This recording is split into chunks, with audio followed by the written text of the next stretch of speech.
All right, we got a service call here to a house where there's not going to be anything wrong. Some people are just old-fashioned. My dad was that way. He would not turn the heat on until, he called him the furnace man. He would not turn the heat on until the furnace man came to the house. And these people here have us out twice a year, whether it needs it or not. So we're gonna go in here and take a look at their furnaces. Try to give them a quick, easy, clean bill of health. Okay, we've got two Lennox gas furnaces here. And I'm gonna take a look at them, clean the flame sensors, and just take a quick look, quick check over them and show you how we do that.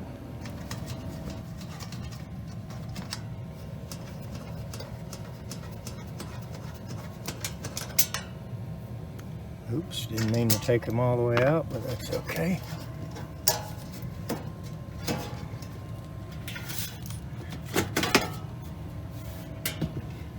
Okay.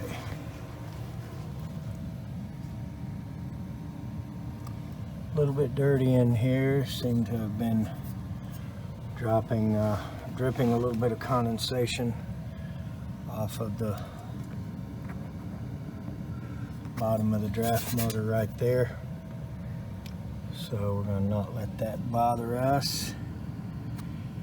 I'm going to go for this little jewel right here, the flame sensor. Take that out and look at it. That's basically the Achilles heel of the maintenance on the modern gas furnaces. Now, there's quite a bit we can do maintenance wise as far as checking goes, and some more cleaning, but the biggest, most common thing that can serve as a preventive measure is going to be keeping this flame sensor clean. And as you can see, that one needs to turn and come out. And then let's see what it looks like, and it doesn't look bad. We're going to go ahead and clean it anyway.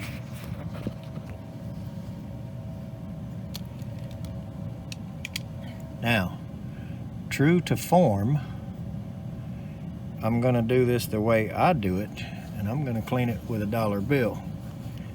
But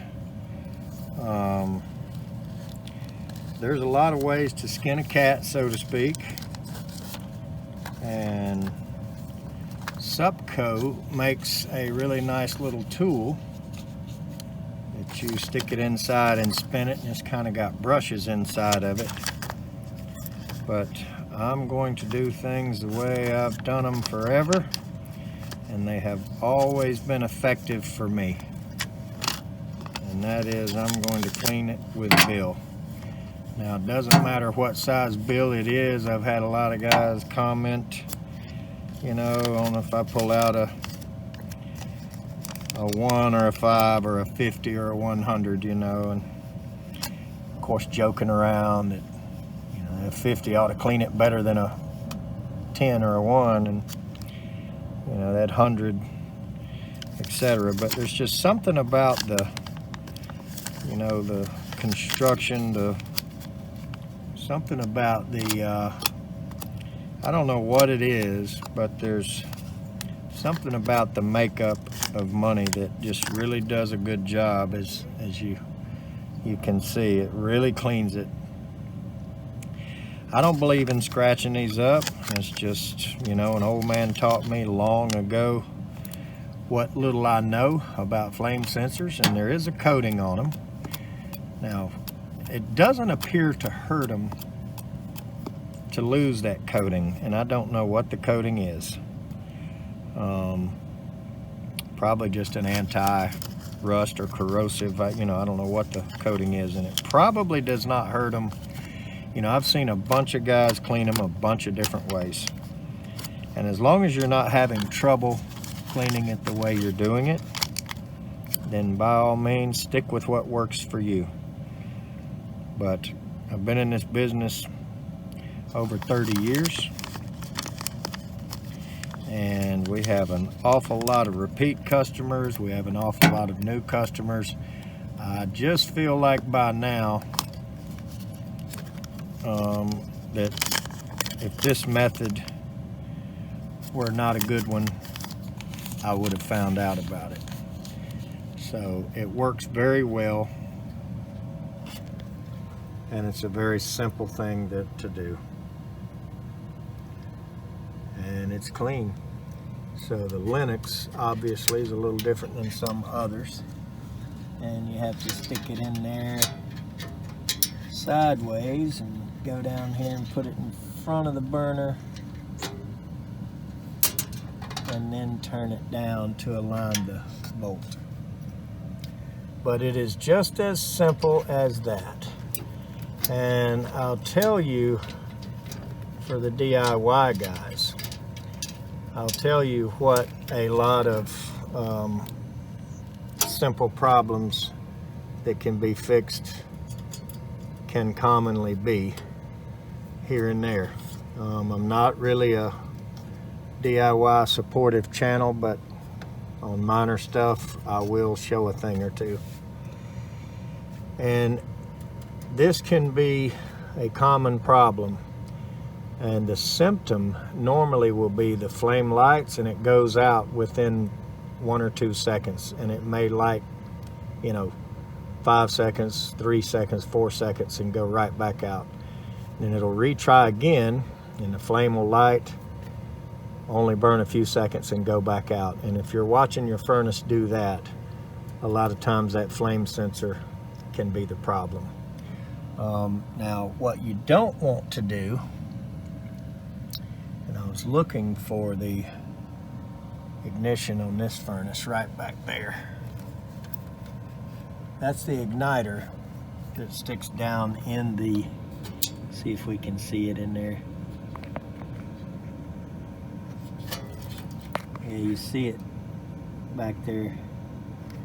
Let's see if I can get a light on that. But the igniter is something that, you know, you definitely don't want to touch.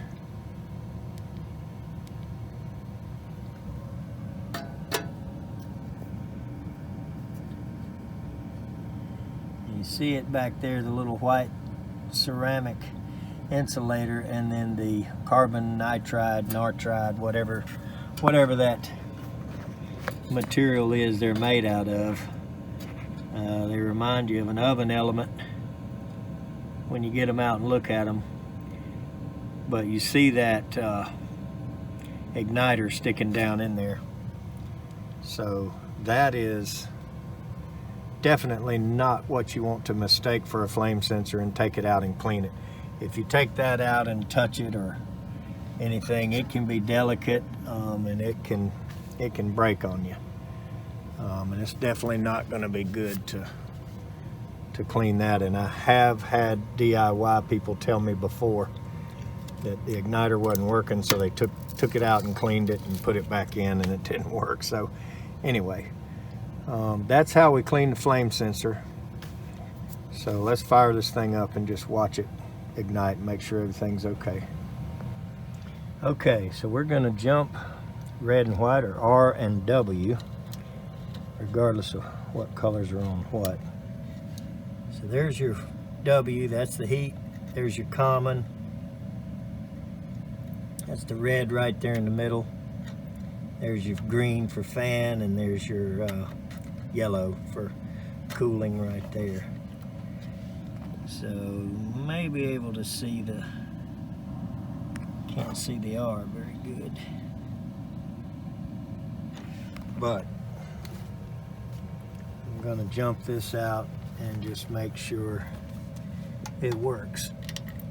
And you never want to put it on the red first, even though the door switch is off. You just put it on your load first and then go to the red last. That way if you drop it, you don't want the red touching anything. And a lot of times these door switches are bypassed or, you know, jumped out or whatever.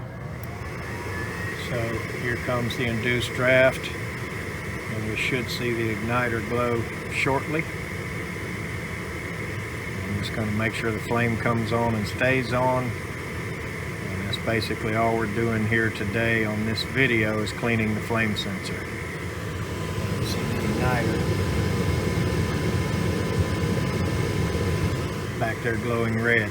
Now I am going to check amp draws on all the other components. I am going to look all this over, go over all the connections, check the placement of the blower wheel. I'm going to check that capacitor. I'm just not going to do that on this video. This video is about cleaning the flame sensor.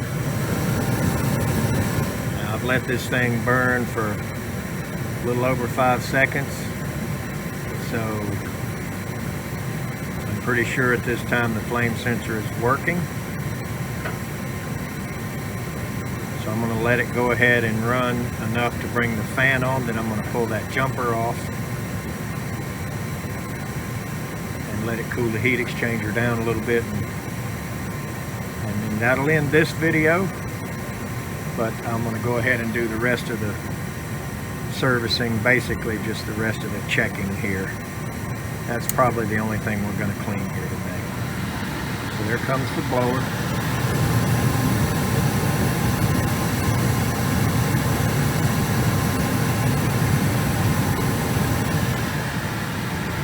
Alright, so I'm going to pull the jumper.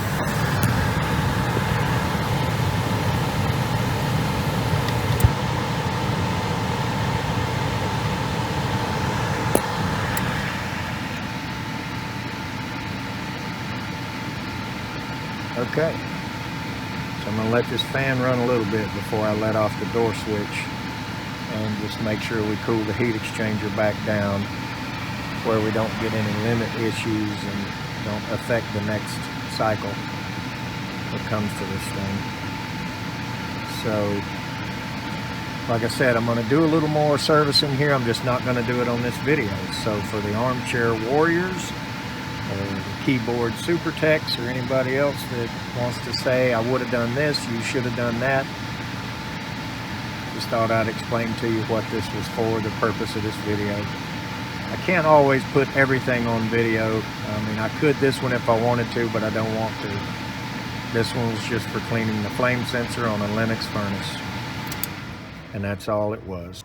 All right, so everybody knows I'm not a Lennox fan. I'm a Train guy. But you give credit where it's due. These doors are pretty nice. They are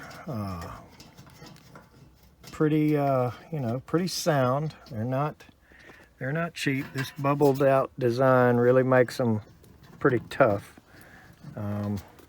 These screws are kind of thumb screws, so you can do them by hand as long as somebody doesn't over crank them with a pair of pliers. And then after you take this door off, which you're almost always wanting in there first, then there's actual 1/4-inch screws for this door. We've got a nice